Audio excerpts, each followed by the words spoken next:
مرنے کے بعد روح کیسے تڑپتی ہے؟ ہر مسلمان مرنے سے پہلے ایک بار ضرور سنے۔ نبی کریم صلی اللہ علیہ وآلہ وسلم نے فرمایا کہ میت پر سب سے مشکل گھڑی اس وقت آتی ہے جب نہلاتے وقت اس کو پیارے نہلا رہے ہوتے ہیں۔ آپ نے کبھی سوچا ہے کہ موت کے اس لمحہ انسان پر کیا گزرتی ہوگی؟ جب سانسیں آہستہ آہستہ رکنے لگتی ہیں، جب دنیا کی ہر آواز خاموش ہونے لگتی ہے اور روح جسم سے جدا ہونے کے قریب ہوتی ہے، آخر اس وقت انسان کیا محسوس کرتا ہوگا؟ کیا روح واقعی تڑپتی ہے؟ کیا مرنے کے بعد انسان اپنے گھر والوں کو دیکھ سکتا ہے؟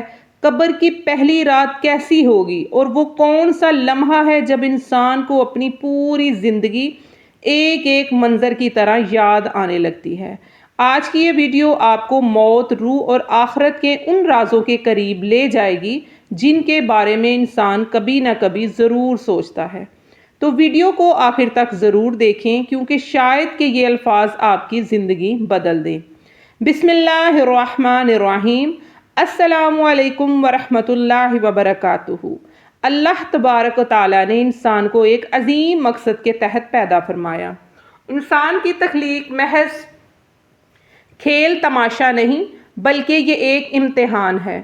اللہ تعالیٰ نے اس دنیا کو عارضی ٹھکانہ بنایا جہاں پر انسان کو کچھ وقت کے لیے بھیجا گیا تاکہ وہ اپنے اعمال کے ذریعے یہ ثابت کرے کہ وہ اپنے رب کی اطاعت کرتا ہے یا نافرمانی۔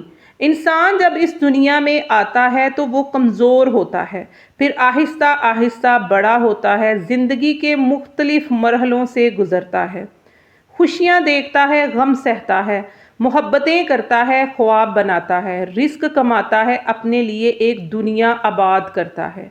لیکن حقیقت ایسی ہے جو ہر لمحہ اس کے ساتھ چل رہی ہوتی ہے، اور وہ حقیقت ہے موت۔ انسان چاہے بادشاہ ہو یا فقیر، طاقتور ہو یا کمزور، خوبصورت ہو یا بدصورت، نیک ہو یا گناہگار، ایک دن سب نے اس دنیا کو چھوڑ کر چلے جانا ہے۔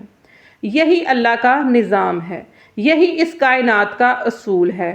قرآن مجید میں اللہ تبارک و تعالیٰ فرماتا ہے کل نفس ذائقۃ الموت، یعنی ہر جان نے موت کا مزہ چکھنا ہے۔ یہ آیت انسان کو بار بار یاد دلاتی ہے کہ دنیا ہمیشہ رہنے کی جگہ نہیں، یہاں جو آیا ہے اسے واپس جانا ہے۔ انسان دنیا کی محبت میں اتنا کھو جاتا ہے کہ وہ موت کو بھولنے لگتا ہے۔ وہ سمجھتا ہے کہ اب بھی بہت وقت باقی ہے، ابھی زندگی لمبی ہے، ابھی توبہ کر لوں گا، ابھی عبادت شروع کر لوں گا۔ لیکن موت کسی کو مہلت دے کر نہیں آتی۔ موت نہ عمر دیکھتی ہے، نہ دولت، نہ صحت دیکھتی ہے، نہ طاقت۔ کتنے لوگ رات کو سکون سے سوئے مگر صبح ان کی آنکھ نہ کھل سکی۔ کتنے لوگ اپنے مستقبل کے منصوبے بناتے رہے مگر اگلا لمحہ ان کی زندگی کا آخری لمحہ ثابت ہوا۔ اسلام میں موت کو بہت اہم حقیقت قرار دیا گیا۔ نبی کریم صلی اللہ علیہ وآلہ وسلم نے فرمایا لذتوں کو ختم کرنے والی چیز یعنی موت کو کثرت سے یاد کیا کرو۔ اس حدیث کا مقصد یہ ہے کہ جب انسان موت کو یاد رکھتا ہے تو اس کے دل میں عاجزی پیدا ہوتی ہے، گناہوں سے بچنے کی فکر پیدا ہوتی ہے اور وہ دنیا کی حقیقت کو سمجھنے لگتا ہے۔ موت انسان کو یہ احساس دلاتی ہے کہ اصل کامیابی مال، شہرت یا دنیاوی آسائشوں میں نہیں بلکہ اللہ کی رضا میں ہے۔ دنیا کی ہر چیز فنا ہونے والی ہے، بڑے بڑے محلات ویران ہو گئے، طاقتور بادشاہ مٹی میں دفن ہو گئے، حسن ماند پڑ گیا، دولت ختم ہو گئی مگر اعمال باقی رہ گئے۔ موت دراصل ایک دنیا سے دوسری دنیا میں منتقل ہونے کا نام ہے۔ یہ انسان کے وجود کا خاتمہ نہیں بلکہ ایک نئے سفر کی شروعات ہے۔ دنیا امتحان گاہ ہے اور موت اس امتحان کے اختتام کا اعلان ہے۔ جب انسان کی موت کا وقت قریب آتا ہے تو فرشتے اس کے پاس آتے ہیں، اور وہ اگر نیک مومن ہو تو رحمت کے فرشتے سفید چہروں کے ساتھ آتے ہیں، اور اگر وہ نافرمان ہو تو عذاب کے فرشتے سختی اور خوف کے ساتھ آتے ہیں۔ قرآن مجید میں اللہ تعالیٰ فرماتا ہے اور موت کی بے ہوشی حق لے کر آ پہنچی، یعنی وہ چیز جس سے تو بھاگتا تھا۔ یعنی جب موت کا وقت آتا ہے تو انسان کو حقیقت نظر آنے لگتی ہے۔ اس وقت نہ دولت کام آتی ہے، نہ رشتے، نہ طاقت، نہ سفارش، صرف اعمال ساتھ ہوتے ہیں۔ انسان چاہتا ہے کہ اسے ایک اور موقع مل جائے، مگر اس وقت مہلت ختم ہو چکی ہوتی ہے اور زندگی کا پردہ مکمل طور پر گر چکا ہوتا ہے۔ انسان حسرت اور ندامت کے ساتھ سوچتا ہے کہ کاش میں نے اپنی زندگی اللہ کی اطاعت میں گزاری ہوتی، کاش میں نے نیکوں کو وقت دیا ہوتا۔ لیکن اس وقت پچھتاوا صرف دل میں رہ جاتا ہے اور عمل کا دروازہ بند ہو چکا ہوتا ہے۔ موت ایک ایسی حقیقت ہے جسے نہ جھٹلایا جا سکتا ہے، نہ روکا جا سکتا ہے، اس سے بچا جا سکتا ہے۔ ہر انسان اس کا ذائقہ چکھنا ہے، چاہے وہ کتنا ہی طاقتور کیوں نہ ہو۔ اس لیے عقل مند وہی ہے جو موت کو یاد رکھ کر اپنی آخرت کی تیاری کرے اور اپنی زندگی کو اللہ کی رضا کے مطابق ڈال لے۔ سخت واپسی کا دروازہ بند ہو چکا ہوتا ہے۔ موت کے وقت انسان پر ایک خاص کیفیت طاری ہوتی ہے جسے سکرات الموت کہا جاتا ہے۔ یہ وہ لمحہ ہوتا ہے جب روح جسم سے جدا ہونے لگتی ہے۔ نبی کریم صلی اللہ علیہ وآلہ وسلم پر بھی سکرات الموت کی کیفیت آئی تھی، حالانکہ آپ صلی اللہ علیہ وآلہ وسلم کے سب سے محبوب بندے تھے۔ اس سے معلوم ہوتا ہے کہ موت کا مرحلہ انتہائی سخت اور نازک ہوتا ہے۔ حضرت عائشہ رضی اللہ تعالی عنہا فرماتی ہیں کہ نبی کریم صلی اللہ علیہ وآلہ وسلم اپنے آخری وقت میں فرماتے تھے، بے شک موت میں سختیاں ہیں۔ جب موت بندے کی روح نکلنے کا وقت آتا ہے تو رحمت کے فرشتے اس کے پاس جنت کی خوشبو اور جنت کا کفن لے کر آتے ہیں، پھر نرمی سے کہتے ہیں، اے پاک روح، اللہ کی مغفرت اور رضا کی طرف نکل آ۔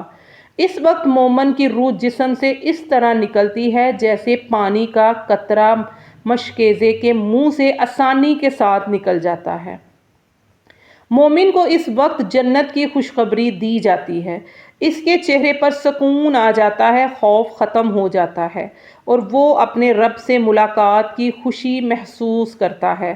حدیث میں آتا ہے کہ جب مومن کی روح آسمان کی طرف جاتی ہے تو فرشتے کہتے ہیں، یہ کتنی پاکیزہ روح ہے، یہ زمین پر اچھے اعمال کرنے والے شخص کی روح ہے۔ پھر آسمان کے دروازے اس کے لیے کھول دیے جاتے ہیں، اس کے لیے دعا کی جاتی ہے اور اسے عزت دی جاتی ہے۔ لیکن جب کافر یا نافرمان کی موت کا وقت آتا ہے تو منظر بالکل مختلف ہوتا ہے۔ عذاب کے فرشتے سیاہ چہروں کے ساتھ آتے ہیں، ان کے پاس جہنم کا کھردرا کپڑا ہوتا ہے۔ وہ کہتے ہیں، اے ناپاک روح، اللہ کے غضب اور عذاب کی طرف نکل آ۔ اس وقت روح جسم سے نکلنا نہیں چاہتی کیونکہ اسے اپنے انجام کا اندازہ ہو چکا ہوتا ہے۔ پھر فرشتے سختی سے اس کی روح کھینچتے ہیں جیسے گیلی اون میں کانٹے دار سیخ گھسیٹ دی جائے۔ یہ منظر انتہائی خوفناک ہوتا ہے۔ انسان چیخنا چاہتا ہے مگر کوئی اس کی آواز نہیں سنتا۔ اس کی آنکھیں کھلی رہ جاتی ہیں، جسم ٹھنڈا ہونے لگتا ہے اور دنیا سے اس کا تعلق ختم ہونے لگتا ہے۔ اس وقت اسے اپنے گناہ یاد آتے ہیں، نمازیں یاد آتی ہیں جو اس نے چھوڑ دی تھی۔ قرآن پاک میں اللہ تبارک و تعالیٰ فرماتا ہے، اگر تم دیکھو جب ظالم لوگ موت کی سختیوں میں ہوتے ہیں اور فرشتے اپنے ہاتھ بڑھا رہے ہوتے ہیں تو وہ نکالو اپنی جانیں، آج تمہیں ذلت کا عذاب دیا جائے گا۔ یہ آیت مومن کے وقت کافر اور ظالم انسان کی بے بسی کو بیان کرتی ہے۔ وہ دنیا میں اپنے آپ کو بہت طاقتور سمجھتا تھا، مگر موت کے اس وقت سب ختم ہو جاتا ہے۔ موت کے بعد انسان عالم و برزخ میں داخل ہو جاتا ہے۔ یہ دنیا اور آخرت کے درمیان ایک مرحلہ ہے۔ قبر انسان کی پہلی منزل ہے۔ اگر قبر کا مرحلہ آسان ہو گیا تو آگے کے مراحل بھی آسان ہوں گے، اور اگر قبر کا مرحلہ سخت ہو گیا تو آگے کی منزلیں اور زیادہ سخت ہوں گی۔ نبی کریم صلی اللہ علیہ وآلہ وسلم نے فرمایا، قبر آخرت کی پہلی منزل ہے۔ جب اللہ کو قبر میں رکھا جاتا ہے جب انسان کو اور لوگ واپس جانے لگتے ہیں تو مردہ ان کے قدموں کی آواز سنتا ہے۔ پھر دو فرشتے آتے ہیں جنہیں منکر نکیر کہا جاتا ہے۔ منکر نکیر ان سے سوال کرتے ہیں تیرا رب کون ہے؟ تیرا دین کیا ہے؟ اور تیرا نبی کون ہے جو تم میں بھیجے گئے؟ مومن جواب دیتا ہے میرا رب اللہ ہے، میرا دین اسلام ہے اور یہ اللہ کے رسول محمد صلی اللہ علیہ وآلہ وسلم ہے۔ پھر اس کی قبر کو کشادہ کر دیا جاتا ہے، جنت کی کھڑکی کھول دی جاتی ہے اور وہ سکون میں رہتا ہے، لیکن کافر یا منافق جواب نہیں دے پاتا۔ وہ کہتا ہے ہائے مجھے نہیں معلوم۔ پھر اس کی قبر تنگ کر دی جاتی ہے اور عذاب شروع ہو جاتا ہے۔ موت کی حقیقت انسان کو یہ سبق دیتی ہے کہ دنیا دھوکے کا سامان ہے۔ آج انسان دوسرے کے سامنے اپنی شان دکھاتا ہے مگر کل وہ سفید کفن میں لپٹا ہوا قبر میں ہوگا۔ جس جسم کی خوبصورتی پر انسان فخر کرتا ہے وہی جسم مٹی میں مل جائے گا۔ جو گھر انسان نے بڑی محنت سے بنایا ایک دن وہ اسے چھوڑ جائے گا۔ جو دولت جمع کی وہ دوسروں کے ہاتھ میں چلی جائے گی۔ اصل کامیابی یہ ہے کہ انسان موت آنے سے پہلے اپنے رب کو راضی کرے، نماز کی پابندی کرے، قرآن پڑھے، والدین کے ساتھ حسن سلوک کرے، حلال رزق کمائے، لوگوں کے حقوق ادا کرے، گناہوں سے بچے اور توبہ کرتا رہے، کیونکہ کوئی نہیں جانتا اس کی موت کب آ جائے۔ موت انسان کے لیے خوف کا نہیں بلکہ تیاری کا پیغام ہے۔ مومن موت سے ڈرتا ضرور ہے مگر وہ جانتا ہے کہ اگر اس کے اعمال اچھے ہوں گے تو موت اس کے لیے راحت بن جائے گی۔ نبی کریم صلی اللہ علیہ وآلہ وسلم نے فرمایا دنیا مومن کے لیے قید خانہ اور کافر کے لیے جنت ہے، یعنی مومن اس دنیا میں اللہ کے احکامات کے مطابق زندگی گزارتا ہے، اپنی خواہشات کو قابو میں رکھتا ہے اور آخرت کی کامیابی کے لیے محنت کرتا ہے۔ جب اس کی موت آتی ہے تو وہ اصل راحت کی طرف جاتا ہے۔ اس کے ساتھ نرمی اور احترام کا معاملہ کرے اور اپنی زندگی کو بھی آخرت کی تیاری میں لگا دیں۔ انسان کو چاہیے کہ وہ موت سے پہلے اپنے دل کو پاک کرے، حسد، نفرت، غرور، تکبر، جھوٹ، دھوکہ، ظلم اور گناہوں سے بچنے کی کوشش کرے، کیونکہ موت کے وقت صرف اعمال ساتھ جائیں گے۔ اگر انسان نے دنیا میں ایک آنسو بھی اللہ کے خوف سے بہایا ہوگا تو وہ اس کے لیے نجات کا ذریعہ بن سکتا ہے۔ اگر اس نے کسی بھوکے کو کھانا کھلایا، کسی یتیم کے سر پر ہاتھ رکھا، کسی بھی مجبور کی مدد کی، کسی کو معاف کیا، کسی کو خوش کیا تو یہ سب اعمال قبر میں اس کے لیے روشنی بن جا سکتے ہیں۔ موت کا ذکر دل کو نرم کرتا ہے۔ جب انسان قبرستان میں جاتا ہے، قبروں کو دیکھتا ہے تو اسے احساس ہوتا ہے کہ ایک دن وہ بھی اس مٹی کے نیچے ہوگا۔ وہاں نہ مال ہوگا، نہ دوست ہوں گے، نہ دنیا کی رونقیں ہوں گی، صرف انسان اور اس کے اعمال ہوں گے۔ کتنے ہی لوگ آج قبر میں یہ تمنا کر رہے ہیں کہ کاش انہیں ایک لمحے کے لیے واپس دنیا میں بھیجا جائے تاکہ وہ سجدہ کر سکیں، توبہ کر سکیں، قرآن پڑھ سکیں، لیکن اب یہ ممکن نہیں۔ آج ہمارے پاس وقت ہے، سانسیں ہیں، موقع ہے، اس لیے ہمیں چاہیے کہ اپنی زندگی کو اللہ تبارک و تعالیٰ کی رضا کے مطابق گزارنے کی کوشش کرے۔ اللہ تبارک و تعالیٰ ہمیں سب کو موت کی حقیقت سمجھنے کی توفیق عطا فرمائے، ہمیں نیک اعمال کرنے والا بنائے، سکرات الموت کی سختیوں کو آسان فرمائے، قبر کے عذاب سے محفوظ رکھے اور ایمان کی حالت میں موت عطا فرمائے، آمین۔ اے اللہ ہم سب پر اپنا خاص کرم فرما، ہمارے دلوں کو ہدایت اور ایمان کی روشنی سے بھرپور کر دے، ہمیں غفلت کی زندگی سے نکال کر اپنی اطاعت والی زندگی عطا فرما۔ یا اللہ جب ہماری موت کا وقت آئے تو ہمیں ایمان کی حالت میں دنیا سے رخصت فرمانا، ہماری آخری الفاظ ہوں لا الہ الا اللہ محمد الرسول اللہ نصیب فرمانا۔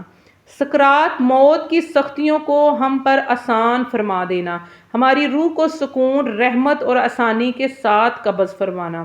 اے اللہ ہمیں ان گناہوں سے بچنے کی توفیق عطا فرما جو تیرے غضب کا سبب بنتے ہیں۔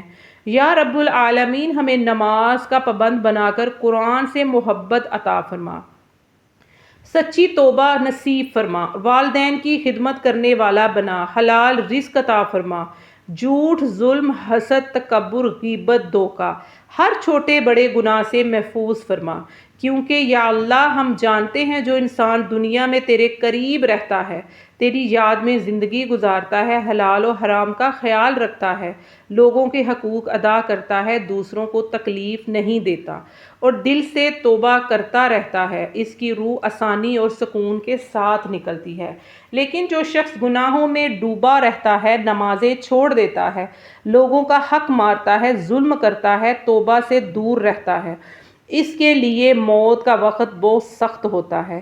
اے اللہ ہمیں ایسا بنا دے کہ فرشتے ہماری روح کو رحمت کے ساتھ لے جائیں، ہماری قبر کو جنت کے باغوں میں سے ایک باغ بنا دیں اور قیامت کے دن ہمیں اپنے محبوب صلی اللہ علیہ وآلہ وسلم کی شفاعت نصیب فرما، آمین یا رب العالمین۔ پیارے دوستو، اگر آپ کو یہ ویڈیو معلوماتی اور دل کو جھنجھوڑ دینے والی لگی ہو تو اسے زیادہ سے زیادہ دوسروں تک شیئر ضرور کریں۔ ہو سکتا ہے یہ ویڈیو کسی غافل دل کو اللہ کی طرف لوٹا دے، کسی گناہ گار کی توبہ کا سبب بن جائے، کسی انسان کی نمازیں شروع ہو جائیں یا کسی کے دل میں آخرت کی فکر پیدا ہو جائے۔ یاد رکھیں، دین کی ایک بات آگے پہنچانا بھی بہت بڑا ثواب ہے۔ نبی کریم صلی اللہ علیہ وآلہ وسلم نے فرمایا، جو شخص بلائی کی طرف رہنمائی کرے اس سے بھی اتنا ہی ثواب ملتا ہے جتنا عمل کرنے والے کو ملتا ہے۔ اس لیے اس ویڈیو کو اپنے دوستوں، رشتہ داروں، واٹس ایپ گروپس اور سوشل میڈیا پر ضرور شیئر کریں تاکہ یہ آپ کے لیے صدقہ جاریہ بن جائے۔ ہو سکتا ہے کل قیامت کے دن یہی ایک نیکی آپ کی بخشش کا ذریعہ بن جائے۔ اللہ ہم سب پر دین کی بات سمجھنے، اس پر عمل کرنے اور دوسروں تک پہنچانے کی توفیق عطا فرمائے، آمین یا رب العالمین۔